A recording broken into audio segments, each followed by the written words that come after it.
Welcome back to my channel fun with maths by Priyanka. Last video में हमने chapter number 3 की exercise 3.2 complete कर ली थी, जिसमें हमने 7 क्वेश्चंस किए थे। अब इस वीडियो में मैंने बोला था एक्सरसाइज 3.3 स्टार्ट करेंगे, बट उससे पहले उसके कुछ बेसिक्स करेंगे। ठीक है, सो 3.3 स्टार्ट करने से पहले हम इसका बेसिक कर लेते हैं, जिसमें हमें एक मेथड पढ़ना है, सब्स्टिट्यूशन मेथड। सब्स्टिट्यूशन मेथड आपको नेम से ही सब्स्टिट्यूट का मीन्स समझ में आ रहा होगा। सब्स्टिट्यूट मीन्स होता है किसी की जगह लेना, ओके, किसी को सब्स्टिट्यूट करना। सो सब्स्टिट्यूशन मेथड से हम क्या करेंगे, हमें 2 वेरिएबल्स का करना है, तो इसमें हम एक वेरिएबल की वैल्यू निकालेंगे और उसको दूसरे वेरिएबल में पुट करेंगे, जिससे फिर आगे हम उनकी वैल्यूज़ निकालवाएंगे। ठीक है, सो जैसे मैंने यहाँ पर एक एग्जाम्पल ले लिया है आपको समझाने के लिए। ये है एक इक्वेशन, ये सेकेंड इक्वेशन। इन दोनों इक्वेशंस की हेल्प से हम x और y की वैल्यू निकालेंगे with the help of substitution method. ठीक, सो सबसे पहले हम इन इक्वेशंस को कुछ लेट कर लेते हैं। इसको इक्वेशन 1, इसको इक्वेशन 2 मान लेते हैं। ठीक है, अब इसमें हम किसी भी एक इक्वेशन से किसी भी एक वेरिएबल की वैल्यू निकाल लेंगे। मैं इक्वेशन 2 को ले लेती हूँ। फ्रॉम इक्वेशन 2, जो भी इक्वेशन आपको ज़्यादा सिंपल लगे उससे आप किसी भी एक वेरिएबल की वैल्यू निकाल लेना। ठीक, फ्रॉम इक्वेशन 2 x + 2y = 3 है, तो 2y उधर जाएगा तो हो जाएगा 3 - 2y, x = 3 - 2y। ठीक है, इसको हम इक्वेशन 3 लेट कर लेंगे। ठीक है, इसके बाद हमें क्या करना होगा, इस x की जो हमने वैल्यू निकाली है इसको हम इक्वेशन 1 में पुट करेंगे। हमें सेम इक्वेशन में पुट नहीं करना होता, अगर उसी में पुट करेंगे तो सब कुछ कैंसिल आउट हो जाएगा, कोई वेरिएबल ही नहीं रह जाएगा, तो हमारे पास वैल्यू भी नहीं निकलेगी। ठीक है, तो हम इस इक्वेशन 3 को इक्वेशन 1 में पुट करेंगे। अगर हम इक्वेशन 1 से x की वैल्यू निकालते तो उसको फिर हम इक्वेशन 2 में पुट करते हैं, ऐसे करना होता है। ठीक है, सो इक्वेशन 3 को हम इक्वेशन 1 में पुट करेंगे तो लिखेंगे substituting the value of x in equation first। ठीक, इक्वेशन फर्स्ट है 7x, सो 7 × 3 - 2y, x की वैल्यू है 3 - 2y, minus 15y = 2। Brackets open कर देंगे। 21 - 14y माइनस 15y = 2। ठीक, सॉल्व करेंगे। 21 minus minus is plus, 14 + 15 is 29, y = 2।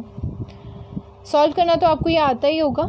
जिस भी नंबर के आगे जो भी नंबर्स हम सॉल्व कर रहे हैं उनमें जो बड़ा नंबर होगा उसके आगे जो साइन होता है वही साइन हमारा रिजल्ट में लगता है। ठीक है, 15 बड़ा था, उसके आगे माइनस का साइन था, तो रिजल्ट में भी हमने आगे माइनस का साइन ही लगाया।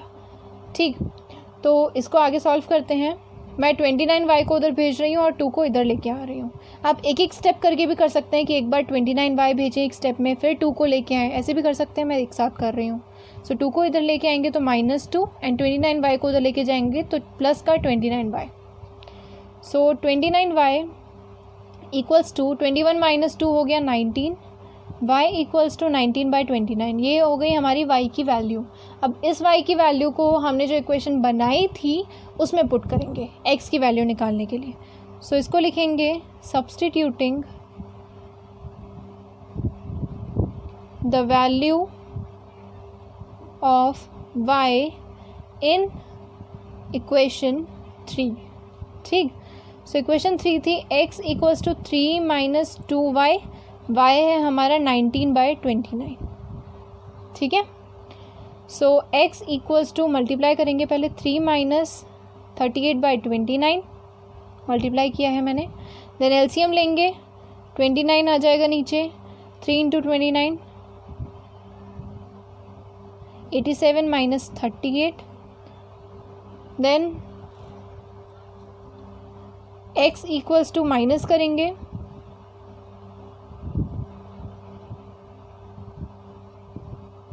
49/29। x की वैल्यू आ गई मेरी 49/29।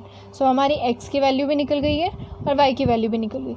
सो इसी मेथड को हम सब्स्टिट्यूशन मेथड कहते हैं, जिसमें हम एक वैल्यू को निकाल के, एक वेरिएबल की वैल्यू निकाल के दूसरे वेरिएबल में पुट करते हैं। एक बार मैं फिर से रिपीट कर रही हूँ, इसमें मैंने सबसे पहले x की वैल्यू निकाली, आप चाहें तो y की वैल्यू भी निकाल सकते थे। अगर आप y की वैल्यू निकालते तो फिर इक्वेशन में y की जगह उसको पुट करते, ठीक है। सो मैंने x की निकाली वैल्यू, उसके बाद उसको पुट किया। इससे क्या हो जाता है, हमारी जो पूरी इक्वेशन है वो 1 वेरिएबल की बन जाती है, और 1 वेरिएबल की सॉल्व करनी बहुत ईजी हो जाती है, ठीक है। तो 1 वेरिएबल की बन गई थी ये पूरी इक्वेशन, इसलिए हमने ईजिली सॉल्व कर ली। फिर उसकी वैल्यू निकाल के अगेन उस इक्वेशन में पुट करना है।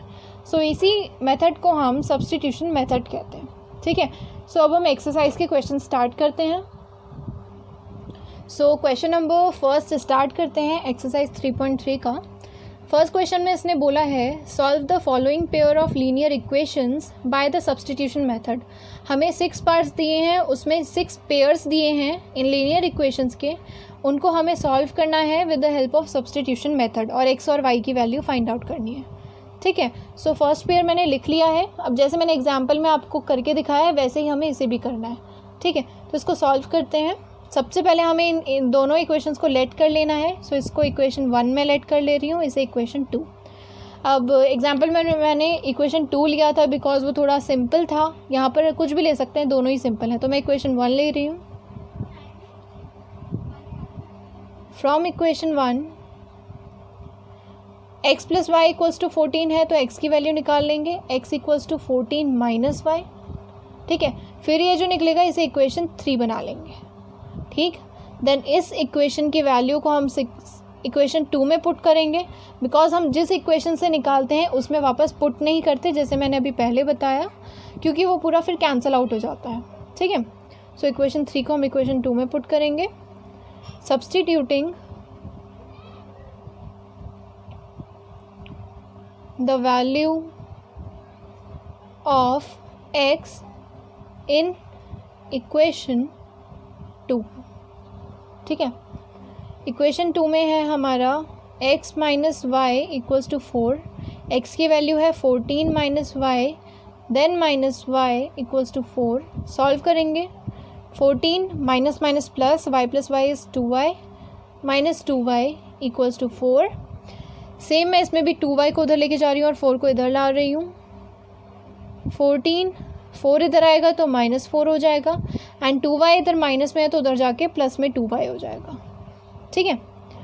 Then 14 minus 4 is 10 equals to 2y, y equals to 2 इधर डिवाइड में चला जाएगा, 10/2 कैंसिल आउट होके y की वैल्यू आ गई 5।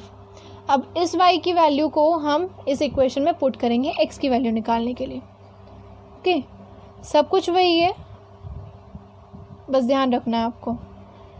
Substituting this value of y in equation 3, x equals to 14 minus Y है, x equals to 14 minus Y की वैल्यू है 5, x इक्वल्स टू 9। सो हमारी x और y दोनों की वैल्यू निकल गई है। इसको आप लिख भी सकते हैं, हेंस द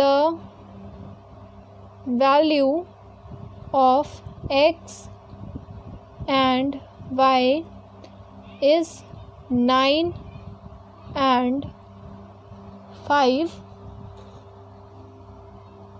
रेस्पेक्टिवली, ओके। अब ऐसे ही हमें इसका सेकेंड पार्ट भी करना है, ठीक है। सो सेकेंड पार्ट हम स्टार्ट करते हैं। सेकेंड पार्ट में ये पेयर्स दिए हैं, इनको भी सेम वैसे ही सॉल्व करना है।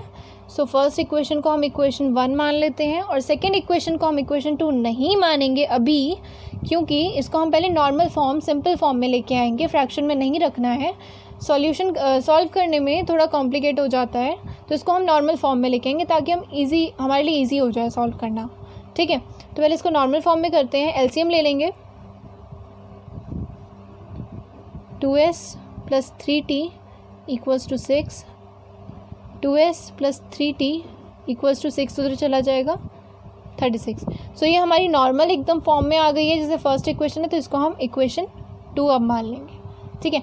आप इसको भी मान सकते हैं इक्वेशन 2, ऐसी कोई दिक्कत नहीं है। अगर मैंने मना किया तो नहीं लेंगे, इसको भी इक्वेशन 2 मान सकते हैं, बस थोड़ा कॉम्प्लिकेट हो जाएगा, गलती कर सकते हैं, इसलिए मैंने नॉर्मल फॉर्म में बोल दिया आपको। उसमें भी ले लीजिए, कोई दिक्कत नहीं है, आप कर सकते हैं, आंसर ठीक ही आएगा, ठीक है। सो इसके बाद अब हम किसी भी एक इक्वेशन से कोई भी वैल्यू निकाल लेंगे। यहाँ पर इक्वेशन 1 जो है बहुत सिंपल सी है, तो इसी से निकाल लेते हैं। फ्रॉम इक्वेशन 1 s की वैल्यू निकाल लेती हूँ मैं, तो ये हो जाएगा s equals to 3 + t, t को उधर भेज दिया तो 3 + t, इसको मान लेंगे इक्वेशन नंबर 3। ठीक है, अब इस इक्वेशन 3 को हम इक्वेशन 2 में पुट करेंगे, जैसा कि आप जानते ही हैं। Substituting the value of s in equation 2, आप इसको ऐसे भी लिख सकते हैं, substituting the value of equation 3 in equation 2, या फिर substituting the value of s in equation 2, कैसे भी, जैसे आपको ठीक लगे। सो इक्वेशन 2 है हमारी 2s + 3t = 36।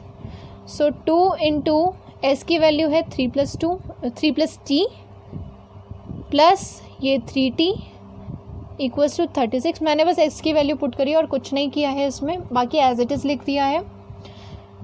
ब्रैकेट्स ओपन कर देंगे, 6 + 2t + 3t = 36। ओके, इसके बाद 2 + 3 = 5t, 6 + 5t = 36। इसको अब आगे सॉल्व करते हैं। मेरा ये आया था 6 + 5t = 36। आगे सॉल्व करते हैं, 5t = 6 इधर चला जाएगा, 36 - 6, then 5t = 30 and t = 30/5, cancel out होगा तो ये आ जाएगा 6। सो t की वैल्यू हमारी आ गई है 6।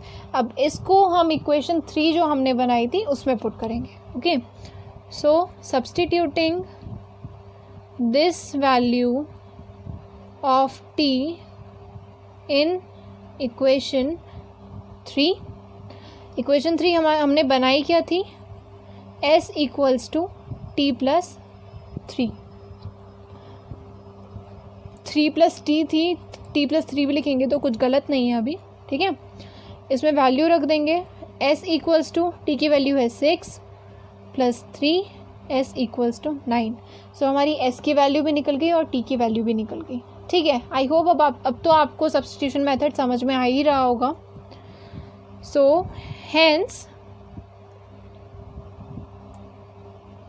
The value of s and t is 9 and 6 respectively।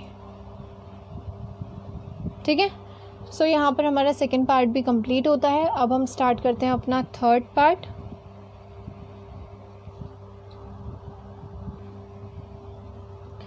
Third part ये रहा हमारा, दोनों इक्वेशंस। सो इनको भी वैसे ही लेट के, दोनों ही सिंपल फॉर्म में है तो इनको ऐसे ही हम 1 और 2 इक्वेशन मान सकते हैं, इक्वेशन 1 इक्वेशन 2। अब किसी भी एक इक्वेशन से हम एक वेरिएबल की वैल्यू निकालेंगे। मैं इक्वेशन 1 ले लेती हूँ। फ्रॉम इक्वेशन 1 3x - y = 3 है, 3x = 3 + y हो जाएगा एंड x = 3 + y / 3। मैंने अब x की वैल्यू निकाल दी है, इसे हम इक्वेशन 3 मान लेंगे। अब इस इक्वेशन 3 को हम इक्वेशन 2 में पुट करेंगे। Substituting the value of x in equation 2। Equation 2 में क्या है हमारा, 9x है, तो 9 × x की वैल्यू जो निकाली है 3 + y / 3 माइनस 3y = 9। ये 3 और 9 कैंसिल हो जाएंगे। सो 3 × 3 + y बचा है, इसका ब्रैकेट्स ओपन कर देते हैं। 3 × 3 = 9 + 3 × y = 3y माइनस 3y = 9। अब आप यहाँ पर ध्यान से देखें तो हमारा 3y और 3y दोनों कैंसिल आउट हो रहा है और 9 भी उधर जाएगा तो पूरा कैंसिल आउट हो जाएगा। मीन्स ये जो पूरी इक्वेशन है ये तो ज़ीरो के फॉर्म में आ जा रही है, कुछ भी सॉल्व नहीं हो रहा। और अगर हमारे पास वैल्यू ही नहीं निकलेगी किसी भी एक वेरिएबल की तो हम आगे कैसे कर सकते हैं, राइट। तो मैंने ऐसा स्टार्टिंग में भी बोला था कि ऐसे पुट नहीं करना है, मतलब यहाँ पर तो हमने कोई गलती नहीं करी है। जहाँ पर भी ऐसे आ जाए ना तो उन पेयर ऑफ इक्वेशंस की ना इनफाइनाइट सॉल्यूशंस निकल सकते हैं, उनका कोई हम एक सॉल्यूशन नहीं निकाल सकते, ठीक है। तो हमारी इसमें ये फर्दर सॉल्व हो ही नहीं सकता, हमारी y की वैल्यू भी नहीं निकल सकती, x की वैल्यू भी हम नहीं निकाल सकते। तो हम इसमें क्या लिखेंगे, सॉरी इस कटिंग के लिए, here in equation 3 we can take any value, any means कुछ भी, any value of y because